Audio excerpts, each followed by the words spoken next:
صبح کالج بس کے لیے وہ اسٹاپ پہ رکھے بینچ کی طرف آئی تو ذہن ابھی تک ادھر ہی الجھا ہوا تھا۔ بینچ پہ بیٹھتے ہی اسے سرسری سا دیکھا، وہ سیاہ فام لڑکی اسی طرح بیٹھی تھی، گود میں رکھی کتاب کے کناروں پہ مضبوطی سے ہاتھ جمائے، خاموشی سے سامنے دیکھ رہی تھی۔ وہ جمائی روکتی بیٹھ ہی گئی اور بے دلی سے بس کا انتظار کرنے لگی۔ اس نے وہی کل والا اجرک کا کرتا جینس کے اوپر پہن رکھا تھا اور بال اونچی پونی میں بندھے تھے۔ سوچ وہی فواد کے ارد گرد گھوم رہی تھی۔ صبح وہ جلدی نکلتی تھی، تب تک وہ نیچے نہیں آیا ہوتا تھا۔ اس کا کمرہ دوسری منزل پہ تھا، جو تھی تو غفران چچا فضا چچی کی آماجگاہ، مگر وہ کنارے والا کمرہ فواد کا پسندیدہ تھا، سو وہ اس کو عرصہ پہلے الاٹ کر دیا گیا تھا۔ فضا چچی کی 2 بیٹیاں اور ایک بیٹا حسن ہی تھے، سو وہ کمرہ ان کی ضرورت سے زائد تھا، اور یہ تو محمل کا دل ہی جانتا تھا کہ وہ کمرہ تو ابا نے بنوایا ہی اس کے لیے تھا۔ مگر سیاہ فام لڑکی اسی خاموشی سے سامنے دیکھ رہی تھی۔ وہ بور ہونے لگی تو ادھر ادھر گردن گھمائی۔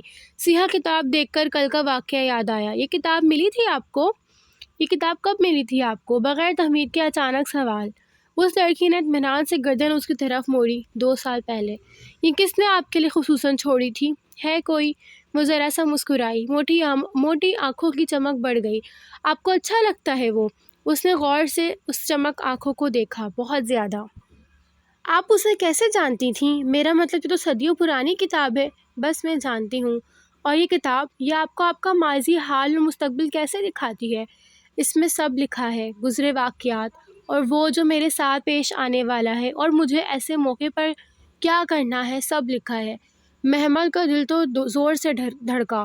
وہ سیاہ فام لڑکی اسے بہت عجیب بات بتا رہی تھی، جانے کیسی پراسرار بھید بھری کتاب تھی وہ۔ آپ کو اس سے کتنا فائدہ ہوتا ہے؟ جتنا تمہاری سوچ سے بھی اوپر ہے۔ پھر آپ کے تو بہت مزے ہوں گے، آپ اس کو پڑھ کر سب کچھ جان جاتی ہوں گی۔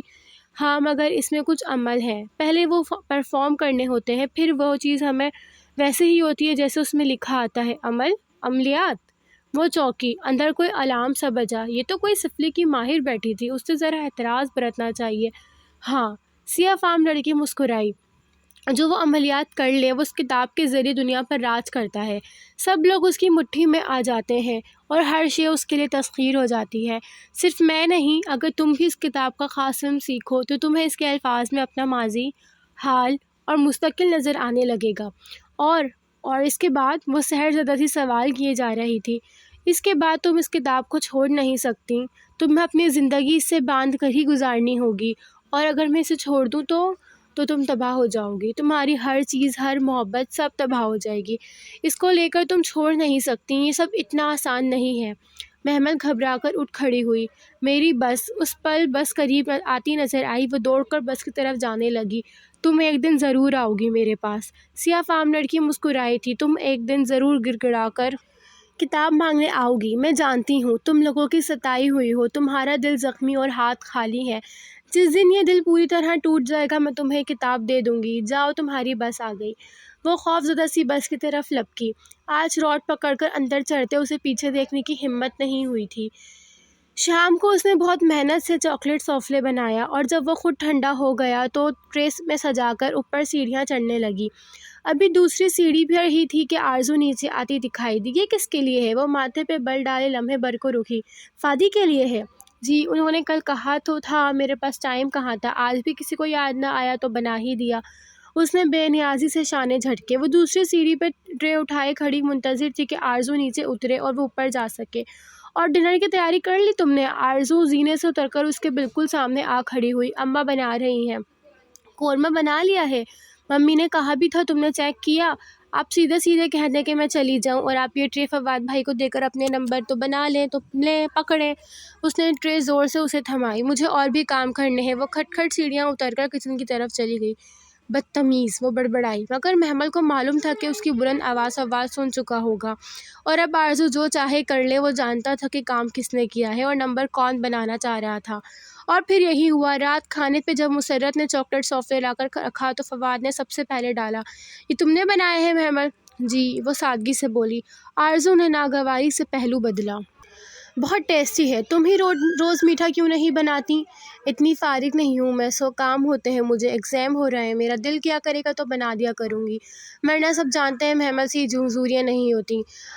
اماں ایک ہلکا پھلکا مجھے اٹھا دیں۔ وہ مصروف سی اماں کے ہاتھ سے پھلکا لینے لگی جیسے اسے فواد کے تاثرات کی پرواہ ہی نہ ہو۔ وہ تائیدن اسے سر ہلا کر سوفلے کھانے لگا مگر بار بار نگاہ بھٹک کر اس کی مومی چہرے پہ جا ٹکتی تھی جو بہت مگن سی ابھی تک کھانا کھا رہی تھی۔ سوفلے کو اس نے ہاتھ بھی نہیں لگایا تھا۔ وہ کچن میں کھڑی سنک کے سامنے دوپہر کے جھوٹے برتن دھو رہی تھی جب سامنے بڑی سی کھڑکی کے پار آسمان پہ سرمئی بادل اکٹھے ہونے لگے۔ وہ ابھی تک اسپنج پلیٹوں میں مارتے ہوئے اس سیاہ فام لڑکی کے متعلق سوچے جا رہی تھی جس سے وہ گزشتہ کچھ دنوں سے احتراز برت رہی تھی۔ عین بس کے ٹائم پہ اسٹاپ آ جاتی اور بینچ پہ بیٹھنے کے بجائے ذرا فاصلے پہ کھڑی ہو جاتی، نہ تو داستہ اس لڑکی کو دیکھتی اور نہ ہی قریب جاتی۔ معلوم نہیں کیوں اسے اس سے اور اس کے سیاہ جلد والی کتاب سے خوف محسوس ہونے لگا تھا۔ بادل ذرا گرجے تو وہ چونکی۔ نیلگو سنہری شام پہ ذرا سی دیر میں چھایا ہو گئی تھی، بجلی چمکی اور یکا یک موٹی موٹی بوندیں گرنے لگیں۔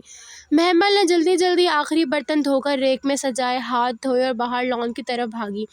بارش دیکھ کر اس کا دل یوں ہی مچل جایا کرتا تھا۔ محمل جاؤ مسرت سے کہو، بلکہ تائی مہتاب جو برآمدے میں کرسی پہ بیٹھی لڑکیوں سے گپ شپ میں مصروف تھیں اسے آتے دیکھ کر حکم صادر کرتے کرتے رکیں۔ اس کے چہرے پہ بارش میں کھیلنے کا شوق رقم تھا۔ تائی نے لمحے بھر کو سوچا اور پھر حکم میں ترمیم کر دی، بلکہ جاؤ پکوڑے بنا کر لاؤ، ساتھ میں دھنیا کی چٹنی بھی ہو، اور معاذ موئز کے لیے آلو کے چپس فرائی کر لو۔ اس کے چہرے پہ پہلا اشتیاق پھیکا پڑ گیا۔ اس نے قدرے بے بسی سے ان کو دیکھا۔ مگر تائی ابھی کیسے؟ وہ بارش بعد میں کر دوں گی، وہ منمنائی۔ ہاں تو بارش کے لیے تو کہہ رہی ہوں، جاؤ شاباش جلدی کرو۔ اور ندا یہ سوٹ پھر تمہیں کتنے کا پڑا تھا؟ ندا کے دوپٹے کو انگلیوں میں مسل کر ستائشی انداز میں پوچھ رہی تھی۔ صرف 1500 کا تائی، میں کل ہی آپ کو بھی لے چلتی ہوں، وہ بہت اچھے پرنٹ تھے اس کے پاس، آپ کا کمپلیکشن تو ویسے بھی بہت فیئر ہے، آپ پہ تو ہر رنگ ہی کھل جاتا ہے۔ وہ آپس سے مصروف ہو گئی تھی۔ محمل پیر پٹکتی اندر آئی، آلو چھیل کر کاٹے، بیسن گھول کر رکھا تو تب تائی مہتاب نے آواز لگائی، مکس پکوڑے بنانا، فواد کو پیاز والے پکوڑے بہت پسند ہیں۔ بھاڑ میں گئی اس کی پسند، اس نے زور سے چھری سلیب پہ پٹکی، آلو کتلوں میں کاٹے تھے، اب پھر سے ان کو چھوٹا کرنا پڑے گا، مرچیں پیاز بھی کاٹنی پڑیں گی۔ شدت بے بسی سے اس کی آنکھوں میں آنسو آ گئے۔ آج اماں بیمار تھیں، صبح سے بخار تھا تو اگر وہ نہ کرتی تو مسرت کو بیماری میں اٹھ کر کرنا پڑتا، وہ نہ بھی نہ کر سکتی تھی۔ پیاز کاٹتے ہوئے اس کی آنکھوں سے آنسو نکلتے گالوں پہ پھسل رہے تھے۔ تبھی فواد ماں کو پکارتا کچن کے کھلے دروازے پہ ٹھٹک کے رکا۔ کھلی جینس پہ لمبا کرتا اور گردن کے گرد مفلر کی طرح دوپٹہ لپیٹے، بھوری اونچی پونی ٹیل باندھے، وہ سر جھکائے کھڑی کٹنگ بورڈ پہ ٹھک ٹھک پیاز کاٹ رہی تھی۔ آنسو گالوں پہ چمک رہے تھے۔ محمل، وہ بے چین سا قریب چلا آیا، کیا ہوا؟ تم رو کیوں رہی ہو؟ میری مرضی، آپ لوگوں کو کیا؟ آپ لوگوں کو تو اپنے کھانے سے غرض ہوتی ہے۔ فواد کے دل میں جگہ بنانے کے لیے سارے ارادے بھول کر وہ تڑپ کر بولی، پھر بھی کسی نے کچھ کہا ہے؟ یہاں کہتا کوئی نہیں ہے، سب حکم صادر کرتے ہیں۔ اس نے چھری والے ہاتھ کی پشت سے گال صاف کیا، اور مجھ سے ابھی تک کوئی بات نہ کرے میں بہت غصے میں ہوں، چھری مار دوں گی یا پکوڑوں میں زہر ملا دوں گی۔ اچھا، وہ پتہ نہیں کیوں ہنس دیا تھا۔ وہ رک کر اسے دیکھنے لگی، آپ ہنسے کیوں؟ کچھ نہیں، خیر بناؤ پکوڑے اور مکس والے بنانا۔ وہ اپنی پسند بتا کر لمبے لمبے ڈگ بھرتا باہر نکل گیا۔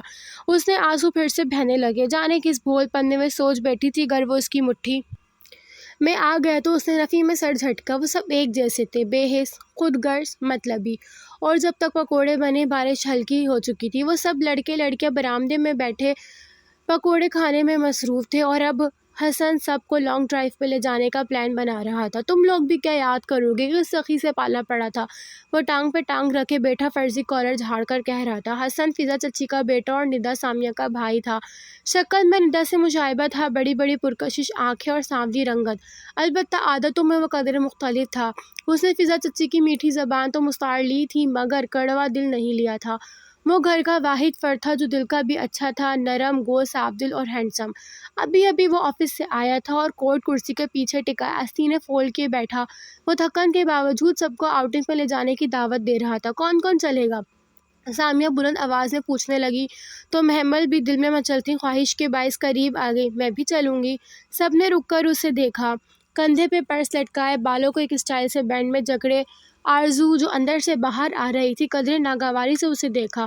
ان کو بھی شوق سے تانے لگے ہیں، اور پھر سبھی ساتھ ساتھ بولنے لگے، تمہاری جگہ نہیں بنے گی، تم پاپا کی ہائیس لے کر جا رہے ہیں، سب کی سیٹیں پوری ہیں، تم باہر جا کر کیا کرو گی؟ سدت مسخرانہ ہنسی۔ متاب تائی کی فوٹو کاپی۔ بیٹا جان، آپ کے تو ایگزام ہو رہے ہیں۔ فضا چچی بہت فکر مندی اور پیار سے اسے دیکھ رہی تھیں۔ خوب دل لگا کر پڑھو، آپ نے بہت اچھے مارکس لینے ہیں۔ جاؤ شاباش، کورس کم از کم 2 دفعہ ضرور ریوائز کرنا، ابھی شروع کرو گی تو رات تک پورا ہوگا۔ تائی مہتاب نے فضا چچی کی بات ختم ہونے کا انتظار کیا اور پھر تیزی سے بولی، نا تم نے باہر کیا کرنا ہے؟ رات کا کھانا کون بنائے گا؟ ماں الگ ڈرامے کر کے بستر پہ پڑی ہو، کوئی پوچھنے والا ہے کون؟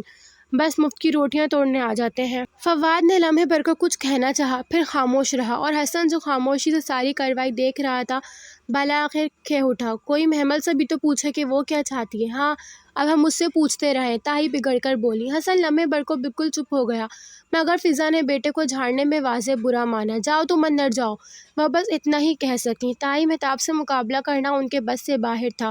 وہ پیر پٹکتی بھاگ کر کچن میں آئی اور سنک پہ سر جھکائے پھوٹ پھوٹ کر رونے لگی۔ کافی دیر بعد روتے روتے سر اٹھایا تو کھڑکی کے پار ڈرائی وے پہ باہر نکلتی ہائیز دکھائی دی۔ اس میں 1-2 لوگوں کی جگہ تو واضح۔ مزید ایپیسوڈ کے لیے چینل کو سبسکرائب کریں، ویڈیو کو لائک کریں، کمنٹ کریں اور بیل آئیکن پہ کلک کریں۔ Thank you.